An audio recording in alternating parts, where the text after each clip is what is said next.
Tersinggung dengan ucapan Ecin, lantas Febri mengambil pipa besi yang ada di sekitarnya. Entah dari mana dia mendapatkan pipa besi tersebut, apakah memang sudah dipersiapkan? Dan akhirnya, Ecin dipukul kepalanya dengan besi tersebut. Masih kurang, Febri mencekik leher Ecin hingga tewas. Dan kemudian, dia menuju ke tempat kamar mandi, karena di situ terdapat Eka. Dan akhirnya, Eka pun dipukul dan dicekik sampai tewas.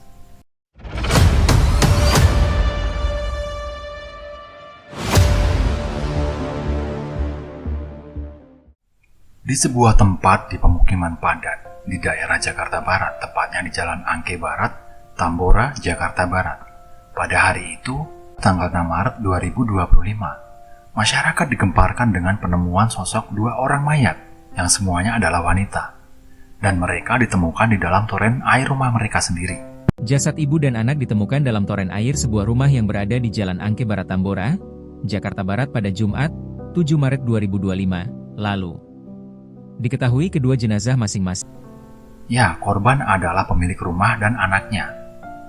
Korban yang pertama adalah Chong Siolan berusia 59 tahun, dan kemudian putrinya bernama Eka Serlawati berumur 35 tahun. Seperti apa kejadian selengkapnya? Mari kita ikuti.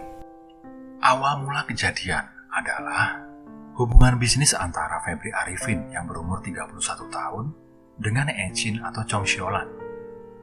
Dan ternyata Febri ini mempunyai hutang sebesar 90 juta rupiah kepada Ecin. Entah mereka melakukan bisnis apa, yang pasti di sini dari keterangan polisi tidak disebutkan.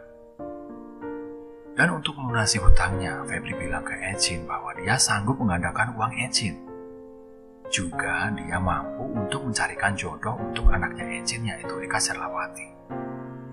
Dan akhirnya, dia bilang kepada Ecin agar segera saja untuk melakukan ritualnya. Dan dimulailah ritual tersebut dengan memanggil dua dukun fiktif yang bernama Kris Martoyo dan satunya lagi adalah Kakak. Dan akhirnya dimulailah ritual yang berujung maut tersebut. Pada tanggal 1 Maret 2025, Febri mendatangi rumah Ecin. Dan dia bilang siap untuk melaksanakan ritual tersebut. Pada waktu itu, Febri meletakkan Ecin di ruang tamu untuk melakukan ritual penggandaan uang.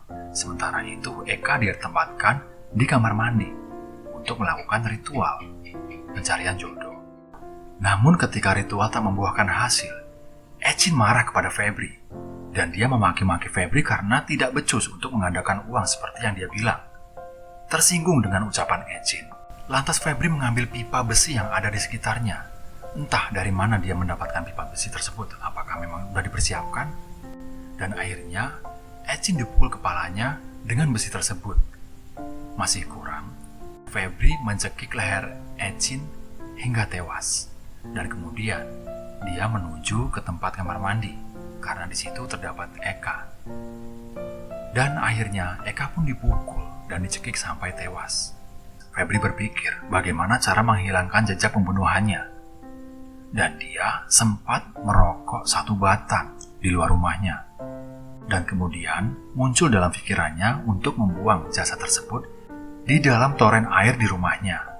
Akhirnya Febri memasukkan Ecin dan kemudian memasukkan Eka ke dalam toren air di rumahnya. Dan ternyata Ecin ini masih mempunyai anak satu lagi yang bernama Roni Effendi. Roni Effendi pulang ke rumah karena sempat di WhatsApp oleh ibunya. Dan katanya listrik di rumahnya itu mati. Padahal itu adalah WhatsApp yang dikirimkan oleh Febri kepada Roni agar Roni tidak pulang ke rumah karena listriknya mati. Saat Febri hendak meninggalkan rumahnya Ecin, sebenarnya Roni sempat pulang dan menanyakan kepada Febri, di mana ibunya? Dan Febri menjawab bahwa ibu dan kakaknya pergi menggunakan sepeda motor beberapa saat lalu. Kemudian setelah Roni pergi, Febri menggunakan sepeda motor milik Ecin untuk kabur ke Banyumas. Setelah beberapa hari, Roni mencari-cari ibu dan kakaknya. Dan waktu pulang ke rumah, masyarakat bilang kepada Roni bahwa di sekitar rumah Roni ini bau menyengat muncul. Entah dari mana, mereka mencari-cari, tidak ketemu juga. Berdasarkan laporan masyarakat, Kemudian ketua RT setempat juga dengan Roni mendobrak pintu rumah tersebut. Dan benar ternyata bau berasal dari situ. Dan waktu dicek di dalam toren air ternyata mayat ibu dan kakaknya sudah hampir membusuk di toren air tersebut. Dan kemudian Roni dan warga setempat melaporkan kejadian itu kepada polisi. Polisi yang menerima laporan tersebut kemudian dia mengecek CCTV di sekitar lingkungan tersebut. Dan muncullah sosok Febri yang berada di lokasi saat kejadian. Kemudian polisi langsung bergerak cepat untuk menangkap Febri di rumahnya, yaitu di Banyumas. Dan lucunya, waktu di sana, Febri memakai pakaian seperti gelandangan untuk mengelabui petugas.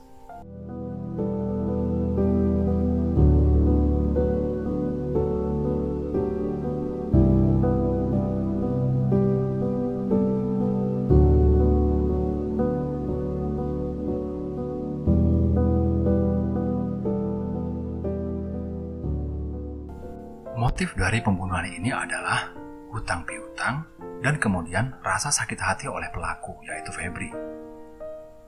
Oleh karena itu, polisi menjeratnya dengan pasal 338, 339, dan 340 KUHP. Ancaman hukuman pidana yang akan diterimanya adalah pidana seumur hidup atau hukuman mati. Bagaimana menurut kalian dengan kejadian tragis tersebut? Tentu saja kita semua harus belajar dari ini semua. Kita semuanya harus selalu waspada karena kejahatan itu bukan hanya karena niat pelaku, tetapi juga mungkin karena ada kesempatan. Jangan mudah tergiur dengan janji-janji atau ajakan orang. Intinya kita harus tetap waspada. Semoga keluarga kita selalu diberikan kesehatan, keselamatan, dan kesejahteraan. Salam sayang.